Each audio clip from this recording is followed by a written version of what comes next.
First of all, your introduction. This is Nitesh Manglek from Calcutta. My second book, The Blood Oath, and firstly I written a poetry book जो bubble of emotions के नाम से अभी प्रकाशित हुई है कुछ साल पहले.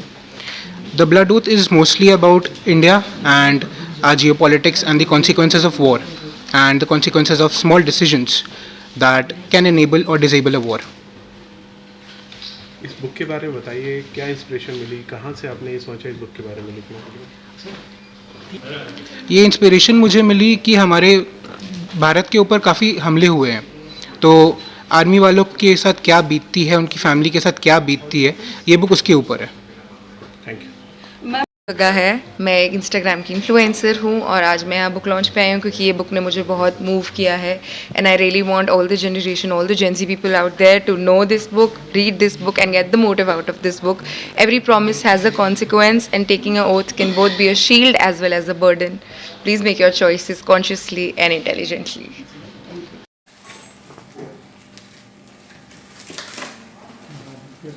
आप देखिए, सब लोग पकड़िए. आप सामने देखिएगा सर. जी.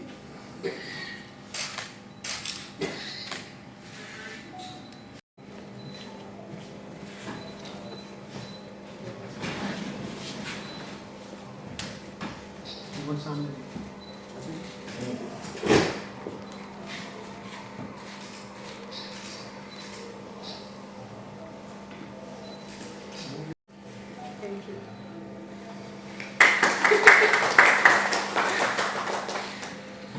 ओपनिंग और लॉन्चिंग के लिए जिसके ऑथर है द नितेश मांगलिक, जो हमारे बीच में यहाँ पे मौजूद है. वो काफ़ी दूर कोलकाता से आया है सिर्फ इस कॉन्फ्रेंस के लिए, आज इसको अटेंड करने के लिए. सो सबसे पहले मैं शुरू करने से पहले बताना चाहूँगा अपने बारे में. मैं सेल्फ रोहित आर्य, मैं founder and CEO dream publishers का हूँ. तो यहाँ पे शायद काफ़ी मीडिया वाले जानते हैं कि हमारी कॉन्फ्रेंस चलती रहती है, बैक टू बैक कुछ ना कुछ चलता रहता है बुक से रिलेटेड. बट आज की कॉन्फ्रेंस बड़ी खास है बिकॉज आज की कॉन्फ्रेंस में हमारे बीच में यशवी मौजूद है. बेसिकली यशवी जो है एक काफ़ी फेमस इन्फ्लुएंसर है. आज उन्होंने अपना वक्त निकाला, यहाँ पे आए. मैं बहुत थैंक्स बोलना चाहूँगा पहले तो कि आज यहाँ पे हमारे बीच में आप आए, और नितेश भाई की सारी फैमिली को भी मैं धन्यवाद बोलना चाहूँगा कि आप लोग यहाँ पे टाइम निकाल के आए. और all thanks to media. So आज की कॉन्फ्रेंस हम शुरू करते हैं. So hand over to Nitesh भाई.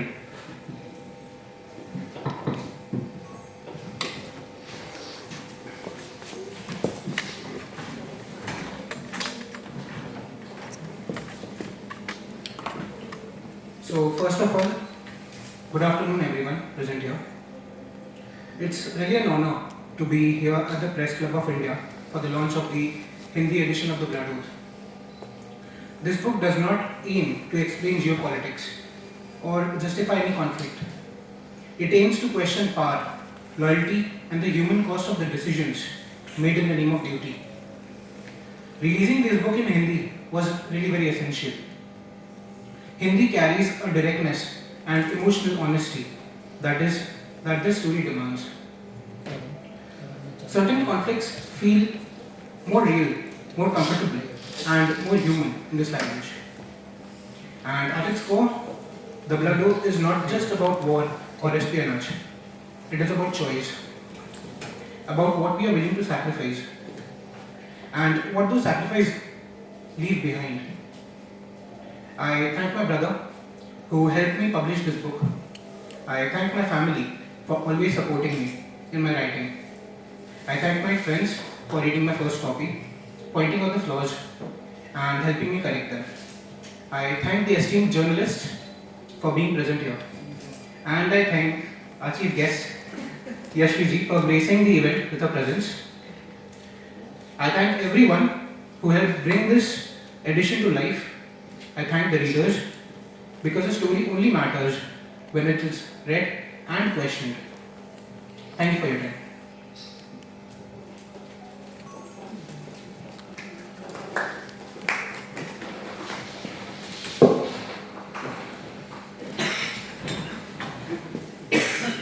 I am Yashvi Bagga.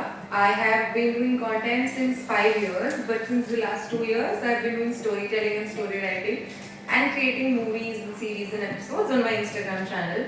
So somewhere down the line, even I am connected to storytelling and characters and fictional things that we can get to life or relatable characters and speeches. Today I'm here because this was one book that I saw and read a bit, and I thought it was really nice for the times that are to come, because though we look at the larger picture of this world and how decisions would impact nations, but we forget to look at the lives of the peoples that are impacted through it. And though wars come to an end, the consequences that it has may or may not. So this is one book that I would suggest to everybody who likes to read about nation, about geopolitical thrillers, because thrillers are very fictional, and when it enters the geopolitical reign, it gets a little realistic and connects to the realism of people. And I think it is very fast-paced, but yet has a very heavy essence to it, which is very rare in books these days. So I would highly recommend it. And I think the rest is over to you, so that I don't speak too much and reveal everything that's in the book. You're welcome. ये किताब mostly मैंने लिखनी शुरू की थी जब भारत के ऊपर हमले हुए थे। मेनली सब लोग को मालूम ही है कि कहाँ से हमले होते हैं। सो शुरुआत में कि मतलब मैंने थोड़ी बहुत रिसर्च की कि भारत की किस देश के साथ क्या थोड़ा बहुत ट्रीटीज वगैरह है, मेनली हमारे आसपास के देशों के साथ। अगर भारत उनसे बाहर आता है या if India exits those treaty, क्या हो सकता है, कॉन्सिक्वेंसेस क्या हो सकते हैं। उसके बाद फिर मैंने थोड़े बहुत फिर अटैक जैसे होते रहते हैं नॉर्मली, उसके ऊपर फिर थोड़ा बहुत लिखा है। मेनली ऑल आउट इसमें वॉर भी है, बट वॉर से पहले जो छोटे छोटे डिसीजंस होते हैं उससे लोगों की लाइफ पे क्या असर पड़ सकता है, मेनली मेन कैरेक्टर के लाइफ पे क्या असर पड़ेगा और उसकी फैमिली के ऊपर क्या होता है, ये बुक उसके बारे में सर लगी थी। काफ़ी टाइम तक मुझे समझ में नहीं आ रहा था कि इसके आगे मुझे और क्या लिखनी चाहिए। राइटर्स ब्लॉक जो बोलते हैं लोगों को, वो बहुत मुझे परेशानी हुई कि क्या हो सकता है इसके आगे और क्या होना चाहिए। फिर थोड़ा बहुत रिसर्च, थोड़े बहुत एक तरीके से बोलेंगे मूवीज़ वगैरह देख के थोड़ा बहुत और आइडियाज़ आया। बट जब आप ये पढ़ेंगे, ये मूवीज़ से पूरी अलग है। जैसा हम लोग मूवीज़ में देखते हैं स्पाइस के साथ, स्पाइस कैसा ट्रीट होता है, कैसा होता है, नहीं होता है, ये उससे पूरी अलग है।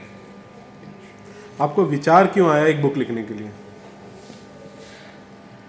देखिए, भारत के ऊपर अटैक्स तो बहुत होते हैं, चाहे 26/11 हो जाए, चाहे पहलगाम हो जाए, चाहे कुछ और, हमने हमेशा होते रहे हैं।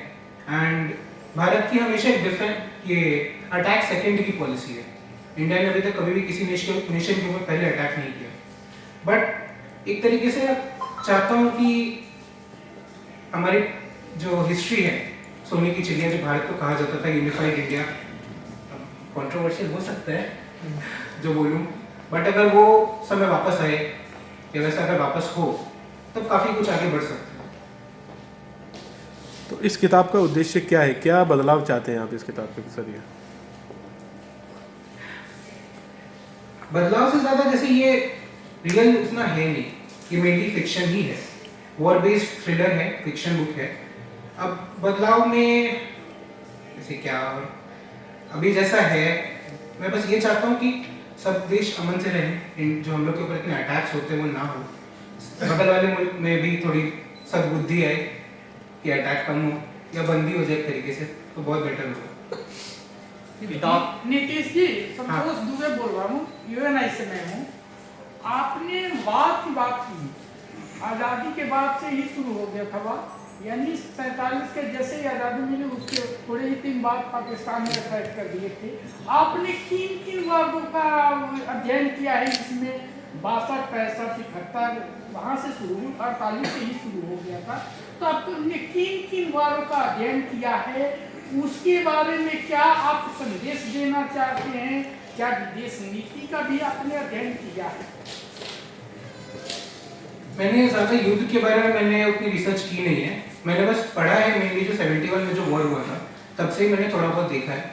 उसके बाद रिसर्च में मैंने मेनली ये देखा है कि आर्मी के जो वो होते हैं, पद होते हैं, वो मैंने बस सही रखने की कोशिश की है। जैसे अगर कोई आर्मी मैन या कोई अगर जिसने वॉर में या आर्मी में सर्व किया है, उसको ठेस ना पहुँचे कि बुक से ये जो पद हैं, पद गलत लिखे हैं या वो कुछ है, वो ठेस ना पहुँचे। उस हिसाब से मैंने वो सब पे थोड़ी ज़्यादा रिसर्च की है। किताब के कुछ खास हिस्से जो आपको लगता है कि पाठकों को जरूर पढ़ने चाहिए? ये किताब के हर चैप्टर के end, मतलब मैंने जब भी हर अध्याय या चैप्टर खत्म किया है क्लिफ हैंगर के तौर पे खत्म किया है। लेकिन ये बुक अब जब उठाएंगे पढ़ने के लिए, अब इसको इतनी उम्मीद है कि अब बिना खत्म किए आप रख नहीं पाएंगे, ऐसी बुक है ये। आपकी ये पहली किताब है? हाँ, एक पहली नॉवल है मेरी। तो इसके आगे क्या प्लानिंग है आपकी? प्लानिंग तो भी काफ़ी कुछ है, अभी पाइपलाइन में बहुत कुछ है, मैं अभी सब रिवील नहीं करना चाहता, बहुत वही है। और इसके पहले मेरी पहली किताब थी बबल ऑफ इमोशंस, जो पोइट्री बुक थी। इसके साथ साथ मैंने फिर ये लिखी, अभी और भी हैं आइडियाज़, जैसे इसके साथ मैं माइथोलॉजिकल थ्रिलर भी लिख रहा था, बट ये सोचा पहले ये कंप्लीट करूँ। लेकिन आजकल लोग बाग जो आजकल के जो यंगस्टर्स हैं वो तो मतलब क्या बोलते हैं, चेतन भगत टाइप से उपन्यास वगैरह लिखते हैं ज़्यादातर, या और भी मतलब ऐसे राइटर हैं जो जिस टाइप का पढ़ना चाहता है, जिस टाइप का आज का पाठक है। तो आपको क्या मतलब, आप आर्मी बैकग्राउंड से हैं, फैमिली ऐसा है कि आपने वॉर और थ्रिलर वगैरह से जुड़ा हुआ चीज़ें आपने चूज़ की, क्या इसके पीछे मतलब क्या? क्योंकि कई बार ऐसे होता है कि हमारे ऊपर उस चीज़ का इम्पैक्ट आता है जो फैमिली बैकग्राउंड से जुड़ा हुआ हो। जैसे अगर आप देखेंगे किसी का फैमिली में अगर IAS IPS है तो उसका मेंटलिटी उस टाइप का होता है, किसी की फैमिली बैकग्राउंड अगर आर्मी का है तो उसका मेंटलिटी उस टाइप से आता है, वॉर वगैरह का। किसी का फैमिली बैकग्राउंड अगर एडवोकेट से है तो वो कानून वगैरह से जुड़ा हुआ काम करता है। तो क्या ऐसा भी कुछ है क्या आपके साथ? नहीं, मेरे साथ ऐसा कुछ नहीं है, मेरी फैमिली में कोई भी आर्मी से नहीं है। बट मेनली मुझे ये लगा था कि जैसे हमारे जो देश के सैनिक हैं वो बिना कुछ भी सोचे समझे देश के लिए अपनी जान तक देने को तैयार रहते हैं, अपनी फैमिली को छोड़ छाड़ के। उस हिसाब से मैंने वो सोचा पहले कि उनके फैमिली के ऊपर क्या बीतती होगी अगर उनको कुछ हुआ। मेनली इसमें फैमिली के ऊपर भी है किताब में, सिर्फ आर्मी के ऊपर नहीं है, आर्मी की फैमिली के साथ भी है कि फैमिली के ऊपर क्या होता है, क्या बीतती है अगर कोई किसी अटैक में अगर घायल हो जाता है या गायब हो जाता है या डेथ होती है तो फैमिली के ऊपर क्या बीतती है, ये उसके ऊपर भी है। जब आपको बुक को लिखने में 6 महीने लगा? 6 महीने 6 साल 6 साल लगा, तो 6 सेकेंड में आप इसमें इस बुक में क्या USP है अगर आपसे पूछा जाए तो? क्योंकि इतना तो मतलब कोई भी पाठक जो है वो तो पढ़ने के बाद पता चलेगा। आपके नज़र में USP क्या है इस बुक में जिसके कारण हमें पढ़ना चाहिए? मैं आपकी इस बुक को क्यों पढ़ूंगा? क्योंकि देश में तो बहुत सारी किताबें हैं, आपके बुक में ऐसा क्या है जो हम पढ़ेंगे? ये बुक जैसे हम लोगों ने जब किताबें पढ़ी या जो भी पिक्चरें देखी उसमें हम लोग ये नहीं देखते कि छोटे छोटे डिसीजन से उनके क्या कॉन्सिक्वेंसेस होते हैं। किसी के ऊपर कोई अगर अटैक होता है तो फिर कहाँ पे क्या कितनी दहशत मचती है। हम लोगों ने वैसे वो रियल लाइफ में हम लोगों ने देखा है, जब भारत के ऊपर अटैक हुए थे तो हम लोगों ने वो खुद महसूस किया है। बट इसमें मेरी आर्मी फैमिली के साथ क्या होता है, आर्मी फैमिली के ऊपर क्या बीतती है, ये उसके ऊपर है। हम लोगों ने जो मूवीज देखी हैं उसमें भी आर्मी फैमिलीज को उतना नहीं दिखाया गया, तो वो मेरे हिसाब से एक USP है। अपने विचारों को जब व्यक्त करते हैं, जैसे मैं अपनी जब पोइट्री बोलूँ या फिर मैं जब किताब बोलूँ, मैं ज़्यादातर हम लोग प्रेरित होते हैं, हम लोग जब एक तरीके से बोलूँ जब कुछ भी जब देश में होता है उससे हम लोग को काफ़ी इफेक्ट पड़ते हैं, वही हमारे पेपर पे भी उतरते हैं। तो हाँ सॉरी, तो सब लेखक की बहुत बड़ी भूमिका होती है समाज को दिशा दिखाने में, क्योंकि लेखक अगर जैसे आजकल के लेखक जैसे सर ने बोला, अगर सही कंटेंट अगर नहीं लिखेंगे तो उससे आजकल का समाज उतना बहुत ज़्यादा इफेक्ट होगा। अपनी पोइट में से कुछ सुनाइए। एक मिनट निकालना पड़ेगा। तो हमले हुए थे तब मैंने एक पोइट्री लिखी थी। People went there to celebrate love. People went there for togetherness. People went there to enjoy the serenity. And they got separation. They got pain for a lifetime. Just because of someone's hatred towards a religion. Terrorism has stood up once again. And steps have to be taken to fight it and to remove the threat of terrorism once and for all. Thank you. I have not read the whole of it, but I have read about 30-40% of it. मतलब आपका इसके बारे में क्या कहना है इस book के बारे में? आपने अगर जो भी जितना मैंने पढ़ा है और जितना बोल के मुझे बोला गया था कि ये बुक आप पढ़िए, इसमें ये है, उस हिसाब से मैं ये बोल सकती हूँ कि इसका टाइटल बहुत ही ज़्यादा जस्टिफाइड है। और अगर मुझे इसकी 1 लाइन समरी देनी होगी, दैट वुड बी कि a oath can be both a shield and a burden. आप अपने प्रोमिसेस को कैसे हैंडल करते हैं विल डिफाइन कि whether it will shield you और whether it will be a trap for you. So I think that is all that I have known जितने भी चैप्टर्स मैंने पढ़े उसमें। प्लस आई थिंक हम लोग के जनरेशन में the more we get indulged in intelligent reading, मतलब कुछ लोग हैं जो मेरे ही एज के और उन्हें लगता है कि वॉर होना चाहिए and it is very necessary और लार्जर पिक्चर बहुत अच्छा है वॉर के बाद। But after you read this and you get to know about लोगों के साथ क्या हो रहा है उस वॉर में और how people are emotionally compromised into promising in the name of duty, you will be more sympathetic and have more empathy towards the topic as war. You will not see it something as light as a bigger picture कि war होने के बाद सब सही हो जाएगा. You will also notice that there are so many lives जो war के through go through करेंगे and there will be so much bad that comes with it. So I think that perspective से it is very good for people of my age as well. जो आपका पहला question था कि Gen Z's Chetan Bhagat की ज़्यादा पढ़ते हैं. So intelligent reading is very important for our future decision making is what I feel. In your point of view, what is the difference between the storyteller and a writer? The storyteller and a writer. In your point of view, Storytelling. how do you think about that? How could you define about yourself that you are being a storyteller and Mahmood is a writer? So how do you collaborate these things that and the differences between the storyteller and the writer? I think इसका difference बहुत ही ज़्यादा easy है that storytelling is something which comes with a portrayal and a more immersive idea, whereas writing is more fictional and things that could happen or you want to happen. As a storyteller, I can show a romance as a genre, but as a storyteller, he has to put in instances that give us a teaching. Then that comes into writing. And as a storyteller, I could tell anything that's for entertainment and leisure. But as a writer, he must have a purpose when he's writing something. Writing impacts you more.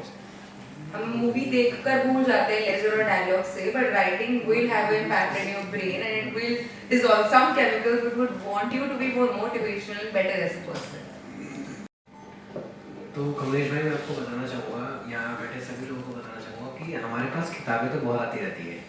हर दिन कोई manuscript आ जाती है mail पे, हर दिन Insta पे किसी का DM आ जाता है कि हमको बुक पब्लिश करनी है। तो हमारे पास भी चैलेंज तो काफ़ी होते हैं कि बुक किस टाइप की है, क्योंकि बहुत से टॉपिक कंट्रोवर्शियल भी होते हैं, बहुत सी चीज़ें ऐसे भी होती है जिसने कुछ भी लिख दिया। अब लिखने को हर बंदा कहता है हमें लिखना आता है, बट जब हम पढ़ते हैं तो हमें पता चलता है उसे लिखना आता ही नहीं है। तो चैलेंज, और हमारे पास क्या होता है, जैसे 7 साल का एक्सपीरियंस, तो एक बार जब थोड़ा सा पढ़ लेते हैं तभी पता चल जाता है कि इस किताब में कितना पोटेंशियल है और कौन सी किताब मार्केट में किस लेवल पे जा सकती है।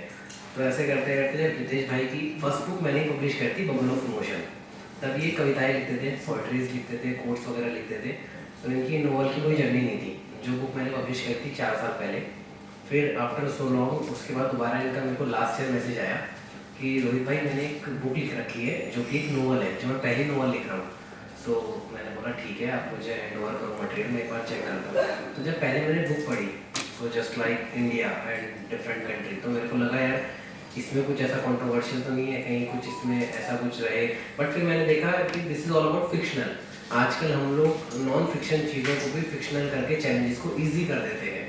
तो उसी चीज़ को जैसे नितेश भाई ने काफ़ी अच्छे तरीके से प्रेजेंट करा, जब मेरे पास ही आया तो उसके बाद उन्होंने मुझे समझाया, तो मैं भी समझा। फिर हमने यही इस पर प्रयास करा कि कैसे इसको फिक्शन में बेस्ट से बेस्ट कर सकते हैं, और उस समय आज ये बुक निकली है। तो जैसे कि हम लोग देख सकते हैं द ब्लड ओथ, ये बेसिकली इंग्लिश वर्जन है ब्लड ओथ का, जिसको हमने ऑलरेडी नेशनल बेस्ट सेलर बना दिया है। अभी हम बीते 6 महीने से इस पर काम कर रहे थे, और 6 महीने से लास्ट 2 मंथ से इसको हमने पब्लिश करा। उसके बाद से 1 महीने में बेस्ट सेलर हो चुकी है। अमेजोन पे ऑलरेडी इसकी 100+ कॉपीज सोल्ड हो चुकी है, और ऑल ओवर अगर हम इंडिया नेशनल लेवल में बात करें तो नेशनल लेवल पे इसकी 1000 कॉपीज अब तक जा चुकी है। काफ़ी जगहों पे, मुंबई में काफ़ी इसकी कॉपीज प्लेस है, दिल्ली में काफ़ी इसकी कॉपीज प्लेस है किताबों की। हम इस किताब को ओम बुक शॉप्स पे देख सकते हैं, क्रॉसवर्ड पे देख सकते हैं, और मोस्ट प्रोबेबली इन फ्यूचर हम इसको एयरपोर्ट पे भी जरूर देखेंगे। और आज यहाँ मौजूद है इसका हिंदी वर्जन लॉन्च करने के लिए, जो कि है the blood oath, but Hindi version में, बिकॉज हर एक रीडर को, हमारे पास सारी ऑडियंस ऐसी नहीं है जो खाली इंग्लिश पढ़ सकती है। बहुत से लोग ऐसे होते हैं जो बोलते हैं हमें हिंदी भी चाहिए। तो अभी रिसेंटली हमारा द वर्ल्ड बुक फेयर हुआ था, जो कि आप सब लोगों को पता होगा, शायद बहुत सी मीडिया वहाँ जरूर गई होगी, जो 10 जनवरी से 18 जनवरी तक चला था प्रगति मैदान में। तो वहाँ पे काफ़ी लोग आए, तो काफ़ी लोगों ने बोला कि इस किताब का हमें हिंदी वर्जन भी चाहिए, किताब काफ़ी अच्छी लग रही है। बहुत से आर्मी पर्सन सिर्फ इसके कवर से इंप्रेस हो गए थे, बिकॉज इसका कवर काफ़ी इंप्रेसिव है। देन आफ्टर डैट नितेश भाई ने इस किताब को, इसका हिंदी वर्जन सिर्फ 9 डेज में रेडी करके इसको पब्लिश करवाया आज के लिए। तो ये एक बहुत बड़ी बात है एक ऑथर के लिए जिसने 6 साल लगा दिए किताब को लिखने में, उसने इसका हिंदी वर्जन सिर्फ 9 दिन में लिखा। सो मैं इसके मतलब मैं खुद शॉक हो गया कि उन्होंने 9 दिन के अंदर ये चीज़ कैसे कर दी। अभी आप देख सकते हो किताब भले ही बहुत मोटी है, बिकॉज हिंदी में बहुत चीज़ें एडिशनली ऐड हुई है, काफ़ी फीचर्स ऐड ऑन करी जा चुकी है थोड़ा बेटर बनाने के लिए। और अभी आने वाले नेक्स्ट वीक में ये किताब अमेजोन पर लाइव हो जाएगी हिंदी वर्जन, बाकी इसका इंग्लिश वर्जन ग्लोबली भी अवेलेबल है। तो बहुत अच्छा लगा इनके साथ काम करके और आगे भी चलेंगे और फ्यूचर अपडेट्स जरूर मिलेगी। तो मान लीजिए अब फ्यूचर के बारे में तो अभी से प्रेडिक्ट करना गलत होगा, पर अगर हो तो मुझे खुशी मिलेगी।